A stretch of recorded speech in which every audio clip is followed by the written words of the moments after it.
देश दुनिया की खबरों की जानकारी के लिए जुड़े रहिए फेस वार्ता चैनल से।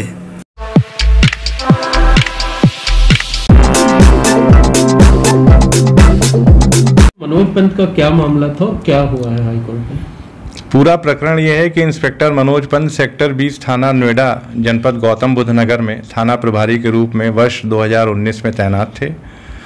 30 जनवरी 2019 को एक घटना घटित हुई और वहां पर senior superintendent of police Vaibhav Krishna थे।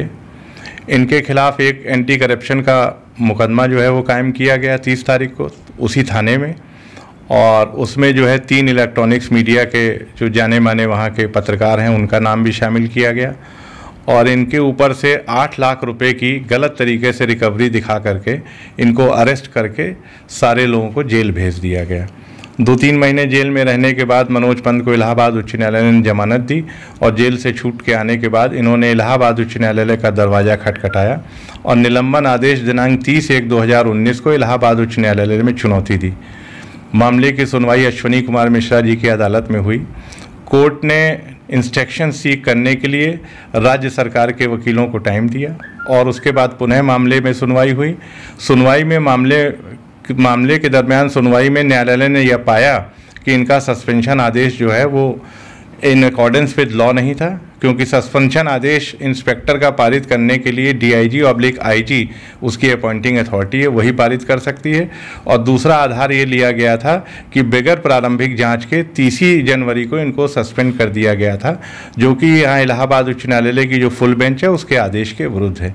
इन्हीं दोनों के आधार पर जो है न्यायालय ने संज्ञान लेते हुए सस्पेंशन आदेश अग्रिम आदेशों के लिए स्थगित कर दिया और साथ ही साथ यह आदेश पारित किया कि ये वहीं पर कंटिन्यू करेंगे और इनको जो है वो सैलरी दी जाएगी। इस आदेश के अनुपालन में SSP वैभव कृष्ण ने एक आदेश पारित करते हुए इनको बहाल तो कर दिया, लेकिन इनको पोस्टिंग नहीं प्रदान की गई।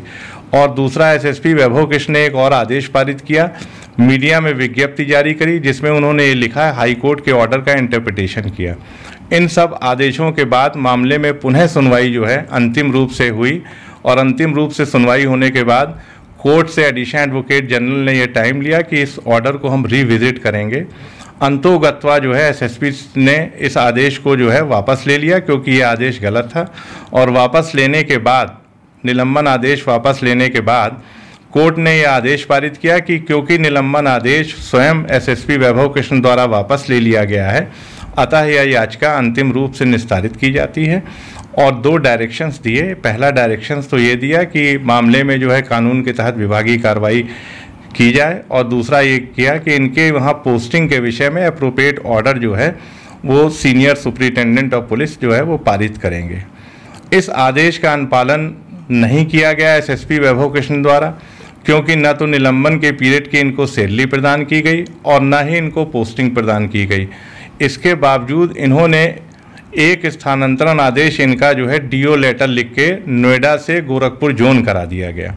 गोरखपुर जोन स्थानांतरण होने के बाद मनोज पंत इलाहाबाद उच्च न्यायालय आए और इन्होंने अवमानना याचिका दाखिल करी। अवमानना याचिका में यह आरोप लगाया गया कि माननीय इलाहाबाद उच्च न्यायालय के आदेश का अनुपालन सुनिश्चित नहीं किया जा रहा है, इनको वहां पोस्टिंग नहीं प्रदान की गई और माननीय न्यायालय के आदेशों के विरुद्ध इनका स्थानांतरण गलत तरीके से गोरखपुर जोन करा दिया गया है। अवमानना याचिका पर माननीय न्यायमूर्ति जस्टिस सुनीत कुमार जी के यहाँ सुनवाई हुई और उन्होंने प्रदेश के आला अफसरों को यह आदेश पारित किया कि 2 महीने के अंदर जो है आदेश का पालन सुनिश्चित करें। और साथ ही साथ उन्होंने ये भी होल्ड किया कि मामले के तथ्यों को देखने के बाद यह स्पष्ट प्रतीत हो रहा है कि प्रामा फेसाई इन लोगों के ऊपर अवमानना का मामला बन रहा है।